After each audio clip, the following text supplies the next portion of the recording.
Hello guys, welcome back to my YouTube channel, and this is just a small video in which I'll be showing you what I'm doing in this quarantine time and what all videos you can expect in the coming future.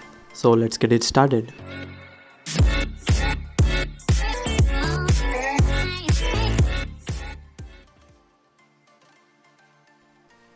So this is my first project.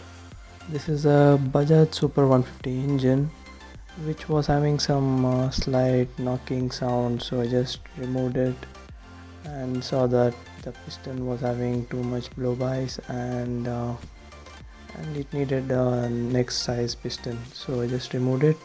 I also found that the crank rod is also loose from the big end, so I'll be attending that issue. And my next project is a complete restoration of Bajaj Super 150.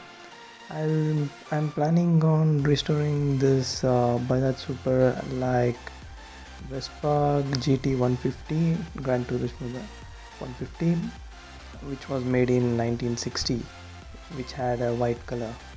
So after this quarantine end, I'll be giving the whole chassis to paint, and then hopefully I'll get it done in like around 1 or 1.5 months. That's it. As you can see, this its engine also is intact. I still haven't removed the engine too. That's just a half an hour job for me. So here is my third project. You can see some weird pipes going around the cylinder bore, and when you come towards the right, you can see there is a radiator for it. So this is a radiator used in Pulsar 220 for oil cooling. So I just used this same radiator to cool the engine oil of my RX135. While doing that, I also thought of adding a filtering system. So I also added a oil filtering system. So there is a small DC motor of 12 volts which is connected directly to the battery. The battery in RX doesn't have any major purpose to serve other than to illuminate the indicators and also for horns.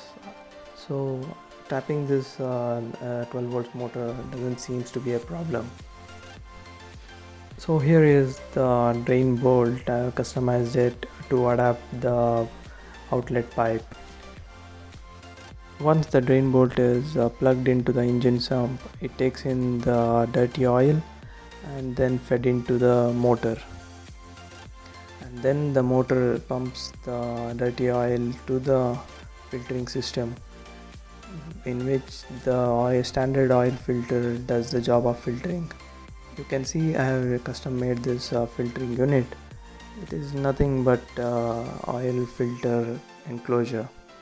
So then after that the filtering is done. The pure oil is then pumped into the radiator. You can just see the path in which the oil goes to the radiator.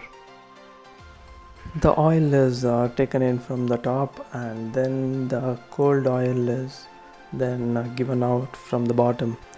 And while we are at it, you can also see there is a thermal sensor which I have placed, where the temperature is picked up and fed into the circuit, which I bought it through Amazon, where there is a relay which shuts down the motor at a particular temperature whichever we need. And then the cool and filtered oil is sent back into the engine through the oil inlet cap, from which we used to add a fresh oil. I made a small modification in the oil inlet cap to insert the oil inlet pipe. So these are the few projects which I am working on right now. Hopefully I'll be able to finish this project soon and make video of them. So until then, stay safe, have a good quarantine, and cheers.